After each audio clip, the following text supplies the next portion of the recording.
Salut à toutes et à tous, j'espère que vous allez bien. Aujourd'hui, je vais vous parler des différents styles de scalping parce que même dans le scalping, il peut y avoir plusieurs styles de scalping selon l'agressivité qu'on veut mettre dans le scalping, hein, tout simplement. Si on veut être agressif ou si on veut être plutôt conservateur et attendre vraiment des gros setups sur des gros niveaux.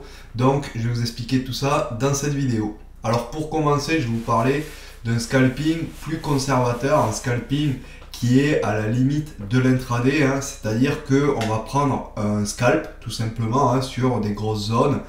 Souvent ça va être des pullbacks sur zone ou sur cluster et ensuite on va laisser courir. On va essayer de prendre un TP1 sur le premier ralentissement et ensuite on va essayer de le laisser courir selon si voilà l'analyse que vous allez mettre, hein, s'il y a des deltas, s'il y a du mondo carnet, ce que font les autres marchés, etc. etc. S'il y a du volume, hein, tout simplement, on va soit laisser courir, soit couper la position. On peut aussi faire un petit suivi avec stop suiveur ou alors selon la théorie de dos sur une unité de temps assez courte. Mais ce style de trading, c'est pas le plus difficile. Voilà, pour moi, tous mes étudiants qui commencent à faire ma formation, je leur apprends plutôt ça. Alors c'est vrai que ça demande beaucoup de patience parce que il y a des journées qui sont en range, il n'y a pas de belles cassures avec de beaux pullbacks, etc., etc.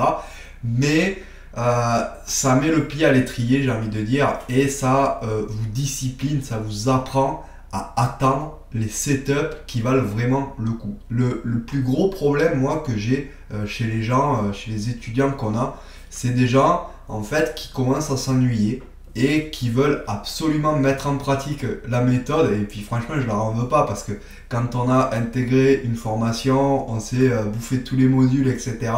Ben voilà, la première chose qu'on a envie de faire, c'est de mettre en pratique ce qu'on a appris. Et malheureusement, le trading, ben, des fois, il va nous offrir énormément d'opportunités en une heure de temps et parfois en une heure ou deux, eh bien, on va pas avoir d'opportunités. Donc, c'est assez frustrant à ce niveau, surtout si on essaye de faire un trading vraiment conservateur avec de gros risk-reward. Et là, voilà, il va falloir vraiment travailler sa patience, mais pour moi, c'est vraiment la première étape, c'est travailler sa patience. C'est pas vraiment la méthode qui est la plus dure, hein, parce que c'est tous les jours les mêmes choses qu'on fait, hein, c'est tous les jours les mêmes setups, que ça soit le matin sur les européens où c'est plus lent, ou que ça soit l'après-midi sur les marchés US où vraiment là, les scalps, enfin les intradés ou les prises de mouvement vont aller beaucoup plus vite, hein. Ça, c'est vraiment un style de trading assez conservateur parce qu'on va avoir un stop à 4-5 ticks et on peut aller chercher vraiment 10, 15, 20 ticks sur notre position. Donc notre risk-reward est vraiment très élevé et la prise de position, le temps qui est cassure avec pullback, on a le temps d'analyser le marché. Ce sont des setups qui sont ultra simples. Voilà, il y a quelques petites choses à regarder, hein, comme le carnet d'ordre, le footprint, les volumes, l'analyse graphique, etc. Mais voilà, c'est quand même, on a quand même le temps de regarder tout ça. On a quand même le temps de prendre sa petite checklist et de regarder si il y a tous nos indicateurs qui sont ouverts. Donc ça, c'est vraiment le style de scalping que je vous conseillerais pour débuter tout simplement en scalping parce que c'est assez difficile déjà d'avoir des réflexes, assez difficile de prendre position hein, parce qu'il y a toujours une aversion au risque. Il ne faut pas reculer ses stops, il faut prendre ses TP quand il faut faire un bon suivi de position, il faut mettre ABE quand il faut mettre ABE, etc., etc. Donc ça apprend déjà petit à petit à commencer à trader. Et ensuite, il y a un style de scalping vraiment ultra agressif. Là, on va prendre exactement les mêmes graphiques, mais on va passer sur du 5 secondes avec des corrélations intermarchés, comme par exemple sur le Nasdaq. Et on va essayer de prendre des petits mouvements avec un stop à 4 ticks et un TP à 4 ou 5 ticks. Et voilà, quand on a un peu d'expérience, on peut commencer à jouer avec le deuxième TP, à aller chercher 6, 7 ticks, voire plus si vraiment on est sur une très très grosse zone.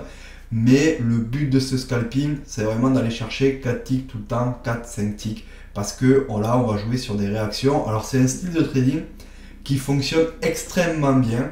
on a plus d'opportunités qu'avec un style de scalping plus conservateur, parce que là, sur le premier style de trading de scalping plus conservateur, on va atteindre une cassure, pullback, etc., etc. Donc voilà, il n'y en a pas, on va en avoir peut-être 2-3 dans la session.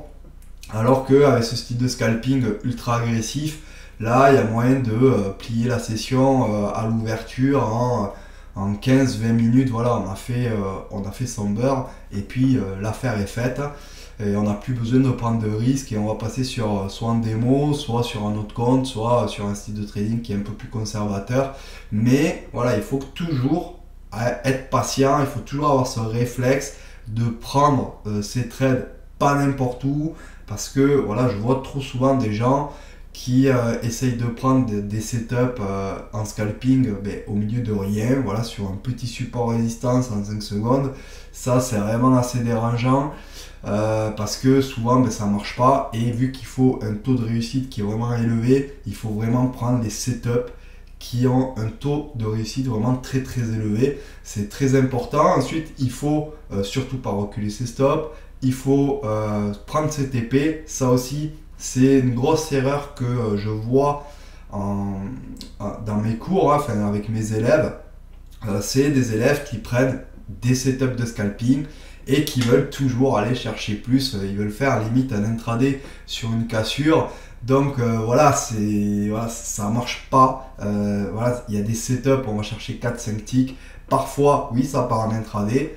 On le prend pas, on n'y est pas dedans, c'est pas grave. C'était pas un setup intraday, c'était un setup scalping. Voilà, en fait, il faut se discipliner vraiment très fort, il faut se faire violence, parce que c'est comme ça qu'on y arrive. Et ce style de trading aussi, scalping ultra agressif, eh bien il va falloir être très actif, parce que ce sont parfois voilà, on a le support résistance, on le voit arriver de loin, etc.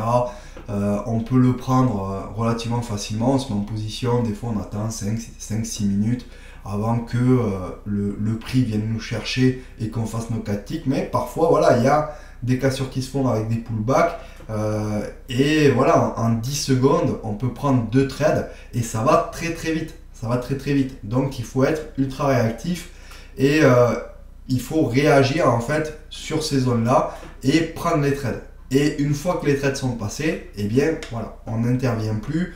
Il ne faut pas avoir ce sentiment de FOMO, ce sentiment de on a loupé le trade, etc. On a loupé un trade, on a loupé 2 trades parce qu'on n'a pas été assez réactif.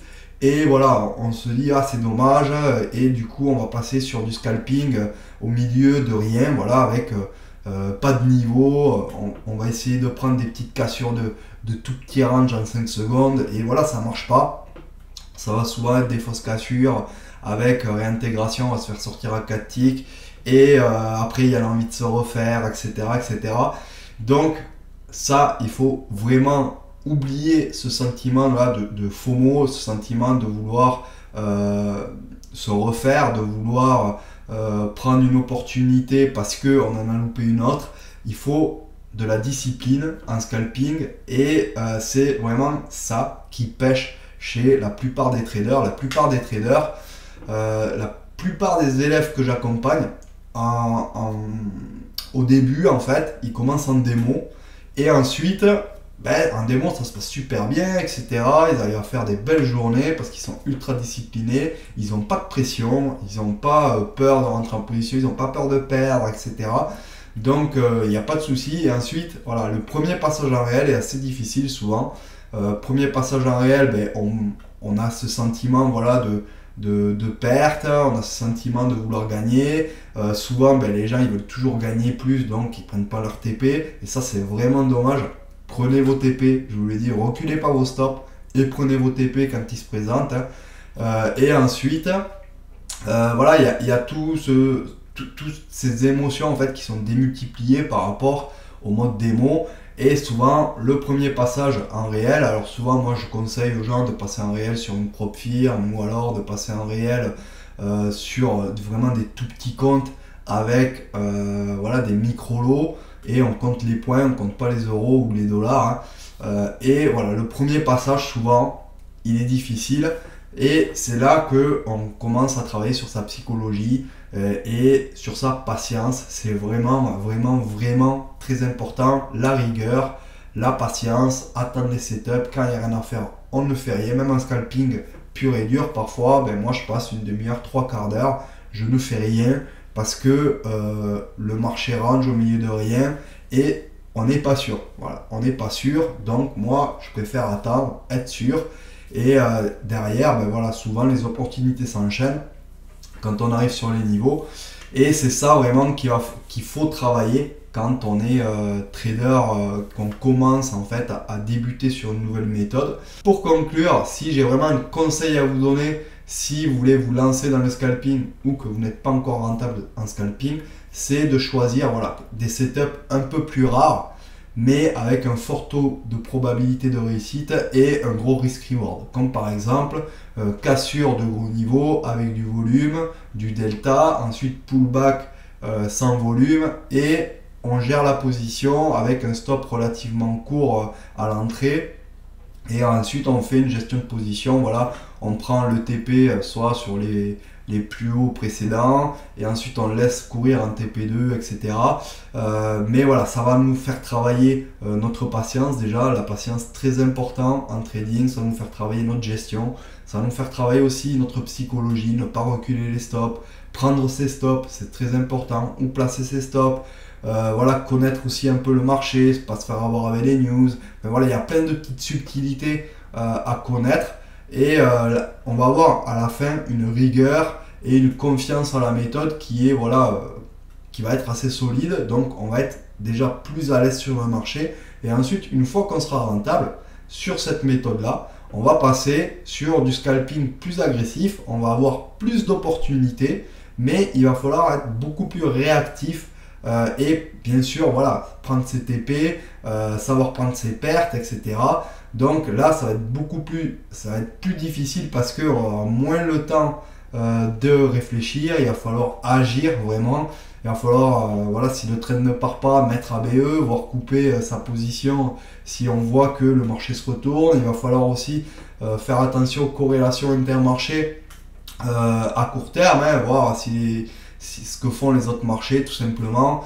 Voilà, donc là il va falloir être beaucoup plus réactif, on va avoir plus d'opportunités, mais c'est plus difficile. Donc c'est tout un cheminement en fait à faire, partir sur des setups un peu plus lents avec un risk reward assez important et ensuite partir sur du scalping où là le taux de réussite doit être supérieur à 60% si on veut se sortir vraiment un bénéfice à la fin de la session et à la fin de la semaine et à la fin du mois. Voilà, si vous avez des questions, n'hésitez pas, posez-les en commentaire, je répondrai vraiment avec plaisir et on se retrouve dans la prochaine vidéo. Allez, à plus, ciao!